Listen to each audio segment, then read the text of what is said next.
Un autre bouquin j'ai adoré, de Jean-Christophe Buisson et d'Emmanuel Hecht, c'est des habitués à ce genre de livre qui ont écrit les grands vaincus de l'histoire chez Perrin. C'est-à-dire que j'adore ils sont spécialisés, alors c'est des historiens, des journalistes, donc l'intérêt c'est que c'est lisible, ce sont pas des thèses, et puis à travers les personnages, c'est comme des petits romans, c'est-à-dire que, et en plus ça vous incite à aller voir encore. Voyez, par exemple, ils vont vous parler d'Hannibal ou de Cléopâtre, ça vous incite à aller voir d'autres livres sur Cléopâtre et d'Hannibal, et là ils vont parler des grands vaincus, ceux qui sont plantés, mais alors généralement les grands perdants ont été aussi des grands vainqueurs. Donc c'est une notion sur la chute, le pouvoir.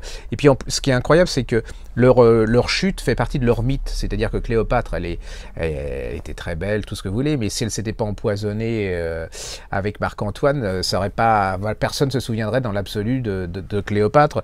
C'est pareil pour Vercingétorix, s'il n'avait pas été massacré par Jules César, on ne serait pas beaucoup souvenu de... Voilà, il y a plein de choses comme ça, mais il y en a d'autres qu'on connaît moins, hein, surtout en France. Je pense, le général Lee sur les sudistes, il y a peu de gens qui connaissent.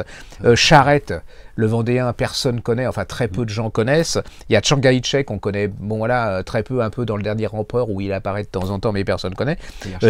Et oui, et il y a Nixon. Nixon, c'est quand même incroyable. Il y a Jeanne d'Arc, alors voilà. Il y a le duc de Guise, moi j'adore le duc de Guise. Et tout. Voilà, ça s'appelle Les grands vaincus de l'histoire de Jean-Christophe Buisson et Emmanuel Hecht chez Perrin. Si vous voulez offrir un livre d'histoire qui est agréable à lire, qui est complet, clair et qui rend curieux, ça c'est tout public, depuis les gens qui sont très cultivés historiquement jusqu'aux gens qui ont juste comme ça la curiosité des faits et des romans historiques. C'est pas un roman, mais c'est révélateur le lapsus parce que ça se lit comme des romans et c'est fait par des vrais historiens qui ont du style, donc allez-y, c'est une des belles réussites au niveau historique. Voilà, Les grands vaincus de l'histoire de Buisson et Hecht, c'est chez Perrin.